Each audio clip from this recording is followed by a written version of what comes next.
A lot of people ask me about my songwriting because I do workshops for people on songwriting, and it's a bit complicated, but one of the ways I do is a bit like Robert De Niro. When he was doing the part of Travis Bickle in Taxi Driver, he drove a taxi in New York for 3 weeks. So when I write songs, I try and get into it. So for this song, I interviewed some ex-soldiers coming back from Afghanistan, and did a lot of research. And then I wrote a piece, which is this, and then from that turned it into a song. And I went a bit further, so I thought, in case I make a video, I better write some electronic music to go with it as well. So there's bits of that on here as well. And so I hope you like it. This funny lights here, isn't it? Yes. My grandfather had a pit lamp, which I brought that really, really cool. Anyway, this is called The Belt.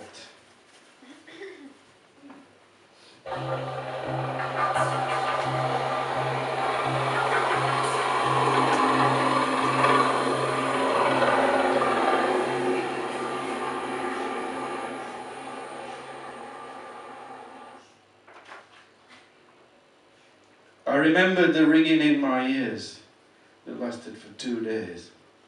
The smell was of cordite and barbecue. Andy threw his lunch up, and an emaciated dog had it for supper. It was 40 degrees C, but I shivered like a ewe after shearing. We'd been so close, so bloody close, in fact too bloody close. 16 souls now discovering whether God has kept a place in heaven for them. One suicide bomber may or may not be busy with the promised virgins.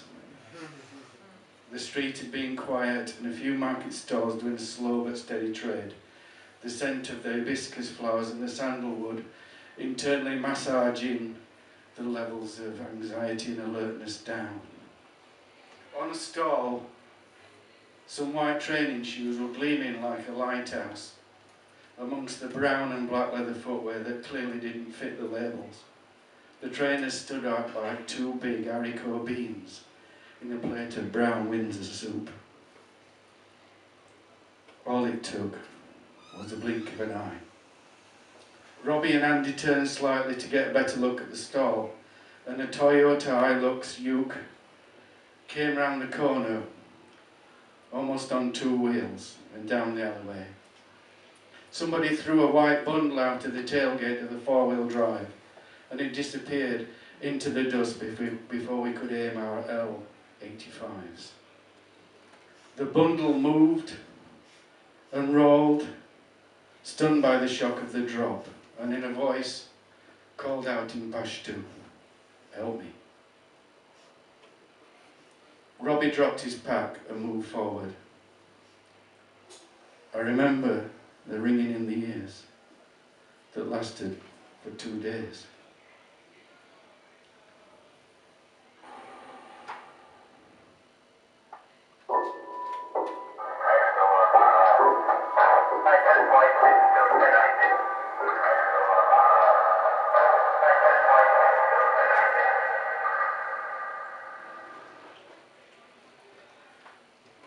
I know when I get overtired, the skin around my cheeks gets itchy, and the muscles in my neck strain like the catgut fibres in an old tennis racket.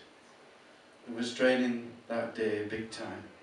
I was watching the storks in the nest on the chimney high above the Pantower roof and listened to the soothing hum of the aircon in the Land Rover. It was a gentle 45 degrees outside. I thumbed an old copy of the Reader's Digest. It had been sent with a scarf and a cake by some old dear in Blackpool, addressed to our boys. T-Bone Walker was snoring next to me on the driver's seat. It was so loud I wanted to strangle him with his own neckerchief. A call came on my earpiece, recalling us back to the compound. The sun had burnt itself out, and I would welcome a shower and a cold drink. I got out to stretch and I checked round the vehicle. The air was as hot as a docker's armpit and twice as smelly due to the blocked drain running down the side of the road. Some giggling came from a group of local kids who held out their hands for sweets like they always did. Werther's Originals for Peace, the commanding officer called it. I saw a boy of about 15 approach, running towards me with something bright and shiny in his left hand. I shouted stop, but he kept running towards me, and the others were starting to join in. In a split second, I saw the glint of the buckle of a leather belt he was holding for barter. A second is never just a second. It's always too early. Or for somebody, it's always too late. I shot a kid last night. I shot a kid last night.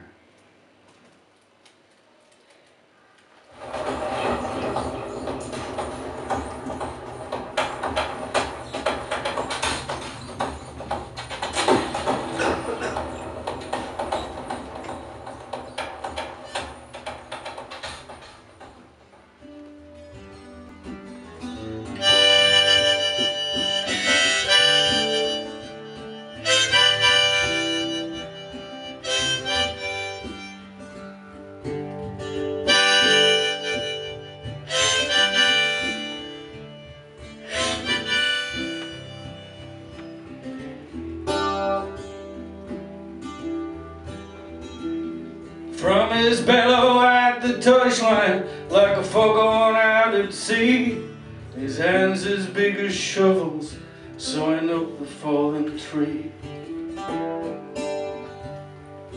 My daddy was a legend, with his tales of foreign land. I spent too long a hiding in the shadow of a man.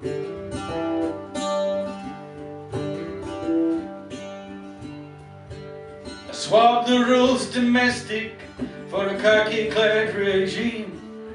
The horrors of Afghanistan, a loop of endless screams. The army did its magic, I settled in their plan. Hellman and Zangi, the shadow of a man. Hellman and Zangi, shadow of a man.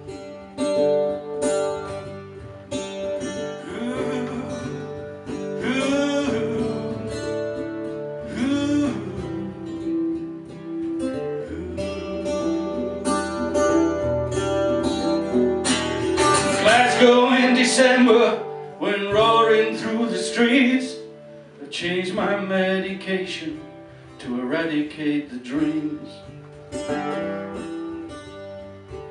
Surplus to requirements, my only skill is harm, destined for oblivion on the shadow of a man.